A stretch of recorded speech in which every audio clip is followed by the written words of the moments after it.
তো আজকে আমরা সকাল সকাল উঠে পড়েছি, কারণ অন্নপ্রাশন বাড়িতে যাব বলে। আমি আর মা দেখো রেডি হয়ে গেছি। তার জন্য আগের দিন রাতে আমি জামাগুলো ইস্ত্রি করা ছিল না, করে নিলাম। আর দেখো আমি আর মা তো বেরিয়ে পড়েছি, তারপরে সবার সঙ্গে দেখা হবে। আর দেখো সবাই চলে এসছে, আর এখনও সবাই আসেনি, এখনও আসছে।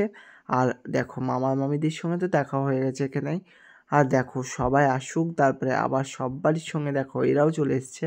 বাড়িতে এসে দেখছি সবার সঙ্গে হয়ে গেল দেখা। তারপর তো দুপুরবেলায় তো খেতে হবে, তাই না? আর খাওয়া দাওয়ারের জায়গা তো লজে আছে, কারণ বাড়িতে তো জায়গা বেশি নেই, সেই জন্য লজ ভাড়া করে ওখানেই হচ্ছে। তার জন্য দেখো সবাই মিলে এখন যাচ্ছি আমরা লজের ভিতরে খেতে। আমরা তো এসে দেখলাম স্নান করানো শুরু হয়ে গেছে। তারপরেই দেখো খাওয়া দাওয়ার জন্য দেখো কত সুন্দর করে সাজিয়েছে জায়গাটা।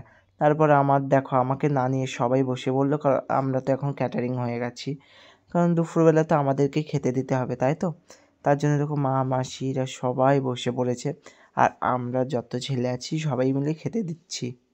দেখো খাবার দাবার দেওয়া তো আমার অতটা অভ্যাস নেই, কারণ আমার অতটা ভালো লাগে না দিতে। আর আজকে এখানে কিন্তু আমাকে ডাল দিতে দিয়েছে, আর ডাল দিতে গিয়ে আমি একজনের হাতের উপরে ডাল ঢেলে দিয়েছি, কারণ তো বুঝতে পারিনি ভাতের উপরে দিতে গিয়ে হাতের উপরে দিয়েছি। সেই জন্য আমার তো খুবই খারাপ লাগছে। সবারই খাওয়ার পর আমরা নিজেরা বেড়ে নিলাম, আর নিজেরা বেড়ে নিয়েই খেয়ে নিলাম আমরা। তো কৃষ্ণগড়ে তো আসা হয় না, অনেক দিন পর এসেছি, তাই মন্দিরে আসলাম একটু ঘুরতে। আর মন্দিরে আসা মাত্র দেখতে পেলাম আমরা একটা বিয়ে হচ্ছে, কারণ কেউ আসেনি, এরা 4-5 জন আছে, এরা বিয়ে করতে এসছে।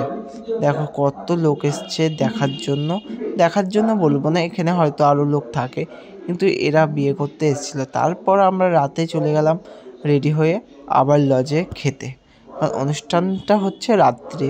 আর দেখো এখানে সবাই মিলে আমরা এখন যাচ্ছি খেতে।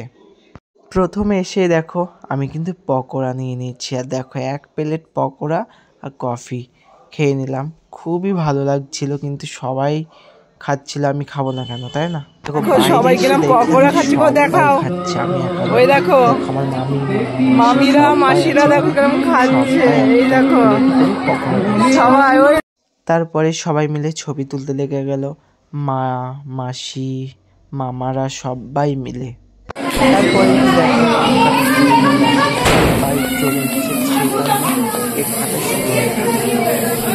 আবার তো রাতের খাওয়ার পালা, তাই মেনু চলে এসেছে খাওয়ার। তো দেখো ফাইনালি কিন্তু এখানে দেখো তারপরে সাদা ভাত, আলু চিপস, ডাল আর একটা করে কাতলা মাছ। তারপরে এসে গেছে পোলাও আর চিকেন। পরের দিন ছিল বৌদির বার্থডে, তাই সবাইকে আটকিয়ে দিল, রাতে হলো বার্থডে, তার জন্য একটা কেক নিয়ে আসা হয়েছে। আর দেখো বৌদিকে তো জানানোই হয়নি, তার জন্য স্পেশালভাবে বাইরে নিয়ে আসার পর দেখো কিভাবে স্প্রে করছে মাথার উপরে। তারপর তো দেখো হ্যাপি বার্থডে হয়ে গেল টু ইউ বলে সবাই। কেক তো কাটা হয়ে গেল, আমাদের দেখো খাওয়াও হয়ে গেল। তারপর সকালবেলায় দেখো সবাই চলে এসেছি বাড়ি যাওয়ার জন্য। দেখো রাস্তায় বেরিয়ে চলে এসেছি আমরা এখন কৃষ্ণগড়ে।